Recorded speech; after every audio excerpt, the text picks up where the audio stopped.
و سنگار کر کے کسی غیر محرم کے سامنے جائے گی، اگر یہ بازار میں جائے گی، اگر یہ مزار پہ جائے گی، اگر یہ میلے اور ٹھیلے میں جائے گی، تو اس کی عصمت دری ہو سکتی ہے، اس کا دامن داغدار ہو سکتا ہے، اس کا وقار مجروح ہو سکتا ہے، اس کا تشخص مٹ سکتا ہے۔ اس لیے اللہ نے فرمایا کہ اپنے گھروں میں ٹھہری رہو تاکہ تمہارا وقار سلامت رہے، تاکہ تمہاری عزت سلامت رہے۔ تو یہ فقیر نعیمی کہتا ہے اللہ سے بڑھ کر جمیل کون ہو سکتا ہے، اللہ سے بڑھ کر حسن والا کون ہو سکتا ہے، اللہ سے بڑھ کر جمال والا کون ہو سکتا ہے۔ اللہ جمیل و یحب الجمال، اللہ جمیل ہے اور جمال کو پسند فرماتا ہے، تو پروردگار کے جمال کا بھی تقاضا ہوا، اس کے حسن کا بھی تقاضا ہوا کہ اسے کوئی دیکھے تو اللہ تبارک و تعالیٰ نے اپنے حبیب کے نور کو پیدا فرمایا تاکہ نور مصطفیٰ دیکھے اور جمال خدا دیکھا جائے۔ تو اللہ نے پوری کائنات سے پہلے اپنے حبیب کے نور کو پیدا فرمایا۔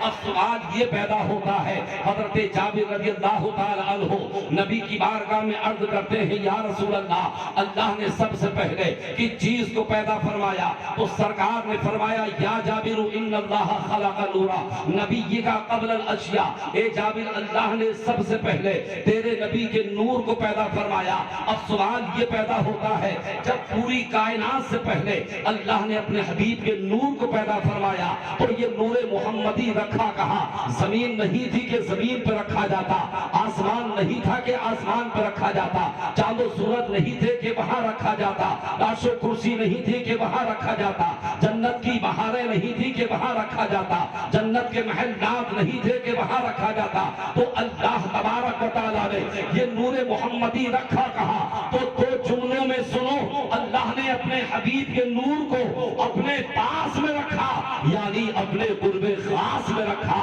آج یہ پیدا ہوتا ہے کہ اللہ تبارک و تعالیٰ نے ساری کائنات سے پہلے اپنے حبیب کے نور کو کیوں پیدا فرمایا؟ حضرات گرامی میرا پروردگار تو قادر مطلق تھا، اگر وہ چاہتا تو اپنے حبیب کے نور سے پہلے زمین کو پیدا فرماتا، اپنے حبیب کے نور سے پہلے آسمان کی بلندی کو پیدا فرماتا، اپنے حبیب کے نور سے پہلے پوری کائنات کو پیدا فرما سکتا تھا، ہواؤں کو پیدا فرما سکتا تھا، دریاؤں کو پیدا فرما سکتا تھا، مگر پروردگار عالم نے پوری کائنات سے پہلے اپنے حبیب کے نور کو کیوں پیدا فرمایا؟ تو جب یہ سوال ہوتا ہے اور رب کی بارگاہ میں سوال کیا جاتا ہے، اے پروردگار عالم اگر تو چاہتا تو زمین کو اپنے حبیب کے نور سے پہلے پیدا فرماتا، آسمان کو اپنے حبیب کے نور سے پہلے پیدا فرما سکتا تھا۔ تو جب یہ سوال کیا جاتا ہے تو رب کی رحمت جواب دیتی ہے، ارے اے میرے بندو تمہیں نہیں معلوم ہے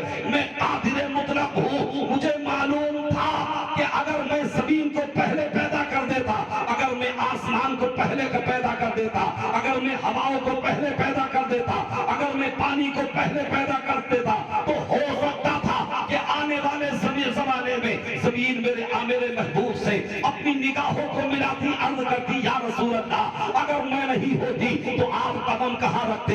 اگر آسمان کو پہلے پیدا کیا جاتا تو ہو سکتا تھا آسمان یہ کہتا یا رسول اللہ اگر میں نہیں ہوتا تو آپ سائے میں کس کے رہتے؟ اگر ہواؤں کو پہلے پیدا کیا جاتا تو ہو سکتا تھا ہوائیں یہ کہتی یا رسول اللہ اگر ہم نہیں ہوتے تو آپ سانس کیسے لیتے؟ ہو سکتا تھا پانی یہ کہتا یا رسول اللہ اگر میں نہیں ہوتا تو آپ اپنی پیاس کو کیسے بجھاتے؟ تو میں نے زمین سے پہلے، آسمان سے پہلے، ہواؤں سے پہلے اور میں نے دریاؤں سے پہلے اپنے حبیب کے نور کو پیدا فرما کر کے یہ بتا دیا ہے کہ اے زمین سن لے تیرا میرے محبوب پر کوئی احسان نہیں ہے، اے آسمان سن لے تیرا میرے محبوب پر کوئی احسان نہیں ہے، اے ہواؤں سن لو تمہارا میرے محبوب پر کوئی احسان نہیں ہے، بلکہ کان کھول کر کے سن لو اے زمین اگر تجھے پیدا کیا ہے تو میں نے نبی کے صدقے میں پیدا کیا ہے، اے آسمان میں نے اگر پیدا کیا ہے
حضرات تو اللہ تبارک و تعالیٰ نے جب تک چاہا اپنے حبیب کے نور کو، نور محمدی کو اپنے قرب خاص میں رکھا، اور جب اس نے اس نور محمدی کو حجاب کرنا چاہا، لباس بشری میں بھیجنا چاہا، تو اللہ تبارک و تعالیٰ نے کائنات کی تخلیق فرمائی۔ حضرات جنتوں کو، جنت کو بنایا، آسمانوں کو بنایا، زمین کو بنایا، کائنات کو پیدا فرما دیا۔ حضرت آدم علیہ السلام کا پترا تیار کیا گیا۔ جب حضرت آدم کا پترا تیار ہو گیا، روح پھونک دی گئی، تو پیشانی آدم میں نور محمدی کو رکھ دیا گیا۔ اللہ نے فرمایا اسجدوا لآدم کہ سب آدم کو سجدہ کرو، تو سوائے ابلیس کے سب سجدے میں چلے گئے۔ مفسرین کرام فرماتے ہیں کہ جو آدم کو سجدہ کرایا گیا تھا، یہ آدم کو سجدہ نہیں کرایا گیا تھا، بلکہ آدم کی پیشانی میں جو نور محمدی چمک رہا تھا، اس نور محمدی کو سجدہ کرایا گیا تھا۔ حضرت آدم تو قبلے کے درجے میں تھے۔ الغرض حضرات گرامی، حضرت آدم علیہ السلام جنت سے دنیا میں تشریف لاتے ہیں، پھر نسل انسانی کا سلسلہ شروع ہوتا ہے۔ یہ نور محمدی حضرت شیش کی پیشانی میں آتا ہے، پاک اسلاف سے پاک ارحام کی طرف منتقل ہوتا رہا، اور یہ نور محمدی جب حضرت عبد المطلب کی پیشانی میں آیا تو حضرت عبد المطلب مکے کے اندر چمک رہے ہیں، لوگ عزت کرتے نظر آ رہے ہیں، آپ کو کعبے کا متولی بنایا جا رہا ہے، لوگ آپ کی بارگاہ میں آتے ہیں، آپ کے وسیلے سے دعا کرتے ہیں اور آپ سے دعائیں کراتے ہیں۔ تو یہ نور محمدی کی شان ہے کہ یہ جہاں جہاں رہا ہے اپنی برکتیں لٹاتا رہا ہے۔ حضرت آدم کی پیشانی میں رہا تو ان کی توبہ کو اللہ نے قبول فرمایا ہے۔ حضرت ابراہیم کی پیشانی میں رہا تو ان پر نار نمرود کو گلزار کیا گیا ہے۔ حضرت اسماعیل کی پیشانی میں رہا تو حضرات گرامی حضرت اسماعیل کو چھری کے نیچے سے نکال کر کے تنبے کو پیش کر کے انہیں بچا لیا گیا ہے۔ جب یہ حضرت عبد المطلب کی پیشانی میں آتا ہے، اب حضرت عبد المطلب جس راستے سے گزرتے ہیں وہ راستہ چمکتا نظر آتا ہے، وہ گلی مہکتی نظر آتی ہے، آخرکار پھر یہ نور محمدی منتقل ہوتا ہے اور حضرت عبداللہ کی پیشانی میں آتا ہے۔ جیسے ہی یہ نور محمدی حضرت عبداللہ کی پیشانی میں آیا، اس نور محمدی کی چرچا پوری دنیا میں ہونے لگی۔ جو توریت کے عالم تھے، جو انجیل کے عالم تھے، جو زبور کے عالم تھے، جو اس وقت کے نجومی تھے، انہوں نے اعلان کر دیا تھا، اے یہودیو سن لو، نور محمدی اپنے باپ کی پیشانی میں آ چکا ہے۔ اے عیسائیو سن لو، نور محمدی اپنے باپ کی پیشانی میں آ چکا ہے۔ اگر وہ نبی پیدا ہو گئے، اگر وہ دین لے کر کے آ گئے تو مذہب عیسائیت ختم ہو جائے گا، مذہب یہودیت ختم ہو جائے گا۔ یہودی عالموں نے کہا تھا، کاہنوں نے کہا تھا کہ اگر تم یہ چاہتے ہو کہ تمہارا مذہب عیسائیت باقی رہے، اگر تم یہ چاہتے ہو کہ تمہارا مذہب یہودیت باقی رہے، تو تم عبداللہ کو قتل کر دو۔ نہ پاس رہے گا، نہ بانسری بجے گی، نہ عبداللہ رہیں گے، نہ امام الانبیاء اس دنیا میں آئیں گے۔ تو حضرات ملک یعنی ایک ملک سے جو ہے 70 یہودی تلواریں جو کہ زہر میں بھجوئی تلواریں تھی، حضرت عبداللہ کو قتل کرنے کے ارادے سے حجاز مقدس کی سرزمین پہ آتے ہیں۔ رات کو وہ سفر کرتے ہیں، دن میں چھپ جاتے ہیں، آخر خانے کعبہ کے پاس میں آئے ہیں۔ لوگوں سے پتہ معلوم کیا ہے کہ حضرت عبداللہ کہاں ہے، تو لوگوں نے بتایا آج عبداللہ نہیں آئے ہیں، مگر کسی نے کہا تھا کہ عبداللہ کبھی کبھی مکے کی پہاڑیوں میں جاتے ہیں، شکار کرنے کے لیے جاتے ہیں، بالکل تنے تنہا جاتے ہیں، بالکل نہتے جاتے ہیں، اکیلے جاتے ہیں۔ تو یہودیوں نے سوچا تھا اگر وہ جنگل میں جاتے ہیں، اگر وہ مکے کے صحرا میں جاتے ہیں، اگر وہ مکے کی پہاڑیوں میں جاتے ہیں تو یقیناً ہم عبداللہ کو قتل کر دیں گے۔ حضرات گرامی اب ایک مرتبہ حضرت عبداللہ ہے مکے کی پہاڑیوں کی طرف جاتے ہیں، یہودی وہاں 70 چھپے ہوئے ہیں، تو دیکھا کہ حضرت عبداللہ تو ہمارے دامے فریب میں آ رہے ہیں، ہمارے تسلط میں آنے والے ہیں، ہمارے قبضے میں آنے والے ہیں، تو وہ خوش ہو رہے تھے کہ ہمارا شکار ہمیں فری میں ملنے والا ہے۔ مگر حضرات گرامی اب جیسے ہی حضرت عبداللہ وہاں پہنچے ہیں، ان کے نرغے میں پہنچے ہیں، تو سب کے سب یک بار بھی حملہ کرتے ہیں، مگر حضرات فانوس بن کے جس کی حفاظت ہوا کرے وہ شمع کیا بجھے جسے روشن خدا کا کرے. وہاں قریش کے ایک اور فرد واحد تھے وہاب بن عبد مناف کہا جاتا ہے. انہوں نے دیکھا حضرت عبداللہ تنہا ہے, یہ میرے خاندان کا بیٹا ہے, یہ میرے خاندان کا فرزند ہے, میں اس کا کچھ تعاون کروں, اس کی حفاظت کروں, میں اس کی کچھ معاونت کروں, میں اس کی کچھ استمداد کروں. اب حضرت وہاب فرماتے ہیں کہ میں نے چاہا کہ قدموں کو اٹھا کر کے میں تیزی سے توڑ کر کے عبداللہ کو بچا لوں, مگر قدموں کو زمین نے پکڑ لیا ہے. حضرت وہاب چاہتے ہیں کہ کوئی پتھر اٹھا کر کے ماروں اور میں عبداللہ کو بچا لوں, مگر جب پتھر کو ہاتھ لگاتے ہیں تو پتھر کو زمین نے پکڑ لیا ہے. اب حضرت عبداللہ چاہتے ہیں کہ میں آواز دے کر کے انہیں بھگاؤں اور عبداللہ کی حفاظت کروں, مگر حضرت وہاب کہتے ہیں کہ جیسے ہی میں نے آواز کو نکالنا چاہا تو ایسا لگتا تھا جیسے کسی نے میرے گلے کو پکڑ لیا ہے. تو حضرات وجہ کیا تھی؟ اگر چلنا چاہتے ہیں تو زمین نے قدم پکڑ لیے ہیں, پتھر مارنا چاہتے ہیں تو زمین نے پتھر پکڑ لیا ہے, اگر آواز دینا چاہتے ہیں تو آپ کے گلے کو کسی نے پکڑ لیا ہے. اس کی وجہ یہ تھی کہ اگر حضرت وہاب کو یعنی اگر جانے دیا جاتا, اگر آواز دینے دیا جاتا, اگر پتھر مارنے دیا جاتا تو حضرت وہاب مکے کی وادی میں جا کر کے یہ کہتے کہ میں نے عبداللہ کو بچایا ہے, میں نے عبداللہ کی حفاظت کی ہے.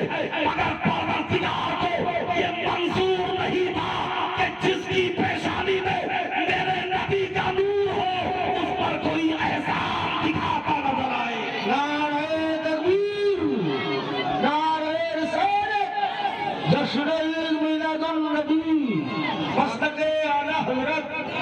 حضرت عبداللہ جنگل میں ہیں, نرغے میں یہودیوں کے بھر چکے ہیں کہ اللہ نے فرشتوں کی فوج کو بھیجا ہے. حضرت عبداللہ کا دفاع کیا اور جتنے بھی 70 یہودی تھے سب کو خاک و خون میں ملا دیا. اب حضرت عبداللہ آئے ہیں, حضرت وہاب دیکھ رہے ہیں. اب جیسے ہی یہ منظر دیکھا ہے, جیسے ہی یہ کرامت حضرت عبداللہ کی دیکھی ہے تو حضرت وہاب گھر آئے اور اپنی بیوی حضرت برہ سے کہا تھا کہ اے میری بیوی برہ, جلدی سے جاؤ حضرت عبد المطلب کے پاس میں اور عبداللہ کے ہاتھ کو اپنی بیٹی کے لیے مانگ لو. حضرت برہ بھاگی ہوئی جاتی ہیں, حضرت عبد المطلب سے کہتی ہیں اے عبد المطلب, میں تم اپنے بیٹے کا نکاح, اپنے بیٹے کا رشتہ میری بیٹی کے ساتھ میں کر دو. میں ہاتھ مانگنے کے لیے آئی ہوں, میں ان کا رشتہ مانگنے کے لیے آیا ہوں. تو حضرت عبد المطلب نے کہا اے برہ ذرا یہ تو بتاؤ کہ تمہاری بیٹی کا نام کیا ہے؟ کہا میری بیٹی کا نام ہے آمنہ,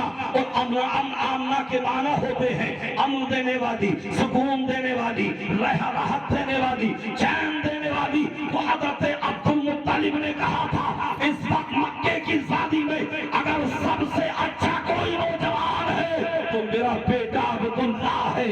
حضرت برہ نے کہا کہ اگر مکے کی سرزمین پر سب سے زیادہ کوئی صالح اور پرہیزگار ہے تو میری بیٹی حضرت آمنہ ہے. واہ واہ, زندہ باد, سبحان اللہ, سبحان اللہ, واہ واہ. رشتہ طے ہو گیا, مختصر سی بارات گئی اور نکاح ہو گیا.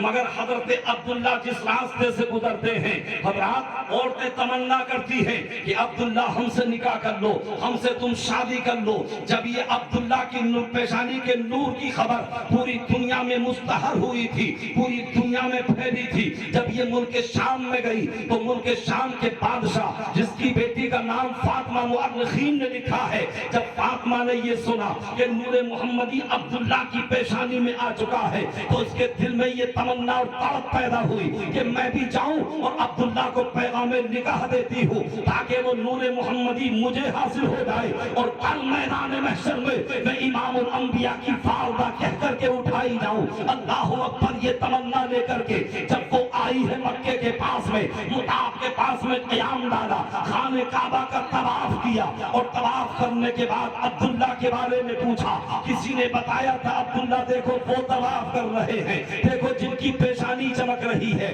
دیکھو جن کے رخسار چمک رہے ہیں, دیکھو جن کے دندان چمک رہے ہیں, دیکھو جن کے تلوے بھی چمک رہے ہیں. اب فاطمہ نے حضرت عبداللہ کو بلایا اور جب دیکھا حضرت عبداللہ کی پیشانی کو تو فریفتہ ہو جاتی ہے اور فاطمہ کہتی ہے اے عبداللہ کیا تم مجھ سے شادی کرو گے؟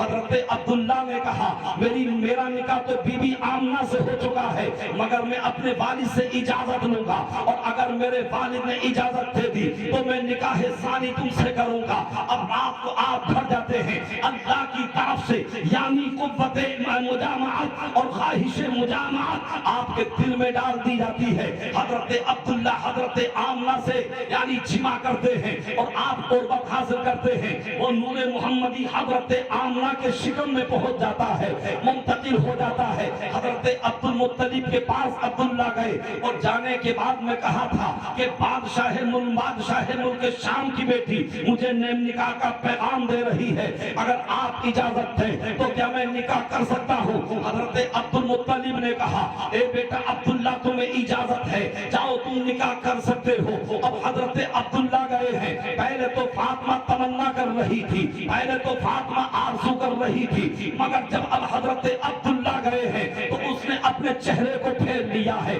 حضرت عبداللہ نے کہا تھا اے فاطمہ کل تو تم مجھ سے نکاح کی خواہش کر رہی تھی، تو اس فاطمہ نے کہا تھا عبداللہ مجھے خراب مت سمجھنا، مجھے غلط سمجھنا، میں لذت نفس کے لیے تم سے نکاح کی متمنی نہیں تھی، بلکہ تمہاری پیشانی میں جو نور محمدی چمک رہا تھا میں تو اس نور کی طالبہ تھی، میں تو اس کی متمنی تھی۔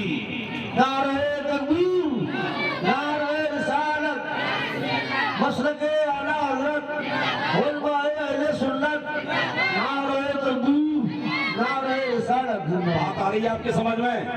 تو پیچھے والے بھی بولیں یا رسول اللہ۔